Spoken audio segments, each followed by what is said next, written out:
ಎಲ್ಲರಿಗೂ ನಮಸ್ಕಾರ. Welcome back to my channel. ನಾನು ನಾಗರತ್ನ. ಇವತ್ತೊಂದು ಒಳ್ಳೆ ರಸಮ್ ಮಾಡ್ಕೊಳ್ಳೋಂಥದ್ದು ನೋಡೋಣ.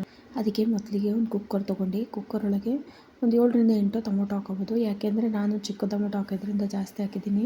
ನಿಮ್ಮ ಅಳತೆಗೆ ಎಷ್ಟು ಬೇಕು ಸಾಂಬಾರಿಗೆ ಅಷ್ಟು ತೊಗೊಳ್ಳಿ. ನಾನು ಮಾಡ್ತಿರೋ ರಸಮು 7ರಿಂದ 8 ಜನಕ್ಕಾಗೋಷ್ಟು. ನೀವು ನಿಮ್ಮ ಮನೇಲಿ ಎಷ್ಟು ಜನ ಇದ್ರೋ ಅದರ ಅಳತೆ ಮೇಲೆ ತೊಗೋಬೋದು. ಹಾಗೆ ಸ್ವಲ್ಪ ಹುಣ್ಸೆಹಣ್ಣು ತೊಗೊಂಡು ಹುಣ್ಸೆಹಣ್ಣು ನೆನೆ ಇಟ್ಕೊಬಿಡೋಣ. ನಂತರ ಒಲೆ ಮೇಲೆ ಒಂದು ಬಾಣಲೆ ಇಟ್ಕೊಂಡು ಬಾಣಲೆಗೆ ಆದ ನಂತರ ಆ ಬಾಣಲೆಗೆ ಸ್ವಲ್ಪ ಜೀರಿಗೆನ ಚೆನ್ನಾಗಿ ಹುರ್ಕೊಂಡು ಎತ್ತಿಟ್ಕೊಳ್ಳೋಣ. ಆಮೇಲೆ ನಂತರ ಸ್ವಲ್ಪ ಮೆಂತ್ಯ, ಹಾಗೆ ಸ್ವಲ್ಪ ಕೊತ್ತಂಬರಿ ಕಾಳು, ಸ್ವಲ್ಪ ಮೆಣಸಿನಕಾಳು, ಇದಿಷ್ಟನ್ನು ಸಪ್ರೇಟಾಗಿ ಹುರಿದು ಸೈಡಿಗೆ ಎತ್ತಿಟ್ಕೋಬೇಕು.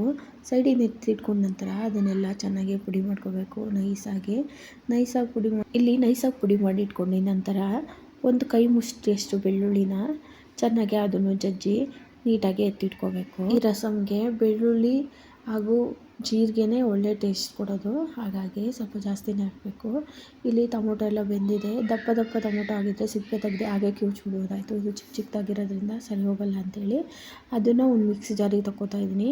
ಒಂದು ಮಿಕ್ಸಿ ಜಾರಿಗೆ ತಗೊಂಡು ಟೊಮೊಟೊನ ಅದನ್ನ ಚೆನ್ನಾಗಿ ರುಬ್ಕೊಂಡು ಇಟ್ಕೋಬೇಕು. ಈ ಕಡೆ ಪಾತ್ರೆ ಒಂದು ಒಲೆ ಮೇಲೆ ಇಟ್ಟು ಪಾತ್ರೆಗೆ ಎಣ್ಣೆ ಹಾಕಿ ಎಣ್ಣೆ ಕಾದ ನಂತರ ಸ್ವಲ್ಪ ಸಾಸಿವೆ, ಸ್ವಲ್ಪ ಜೀರಿಗೆ ಹಾಕಿ ಸಾಸಿವೆ ಚಟಪಟ ಅಂತಿದ್ದಂಗೆ ಒಣಮೆಣಸಿನ್ಕಾಯಿ, ಸ್ವಲ್ಪ ಕರಿಬೇವು, ಸ್ವಲ್ಪ ಹಿಂಗು ಸ್ಕಿಪ್ ಆಗಿಬಿಟ್ಟಿದೆ. ಇಲ್ಲಿ ಹಿಂಗುನ ಹಾಕ್ಕೊಳ್ಳಿ ನೀವು ಸ್ವಲ್ಪ.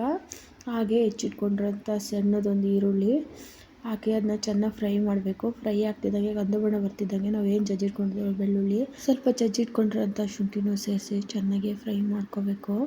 ಫ್ರೈ ಆಗ್ತಿದ್ದಾಗೆ ಆಮೇಲೆ ನಂತರ ನಾವೇನು ಕುಟ್ಟಿಟ್ಕೊಂಡಿರ್ತೀವಲ್ಲ ಜೀರಿಗೆ ಮೆಣಸು ಪೌಡರು, ಆ ಪೌಡರು ಇದೇ ಟೈಮಲ್ಲಿ ಸೇರಿಸಿ ಸ್ವಲ್ಪ ಚಿಟಿಕೆ ಅರಿಶಿನ ಸೇರಿಸಿ ಚೆನ್ನಾಗಿ ಫ್ರೈ ಮಾಡ್ಕೋಬೇಕು. ಫ್ರೈ ಆಗ್ತಿದ್ದಂಗೆ ನಾವು ಟೊಮೊಟೊ ಪ್ಯೂರಿ ಏನು ಮಾಡಿ ಇಟ್ಕೊಂಡಿರ್ತೀವೋ ಅದನ್ನು ಹಾಕಿ, ಹಾಗೆ ಹುಣ್ಸೆಹಣ್ಣು ನೆನೆಸಿಟ್ಕೊಂಡಿರ್ತೀವಲ್ಲ ಸೈಡಿಗೆ ಅದನ್ನು ಚೆನ್ನಾಗಿ ಕಿವುಚಿ ಅದನ್ನು ಸೋದಿಸ್ಕೊಂಡು ಇಟ್ಕೊಂಡಿರಬೇಕು.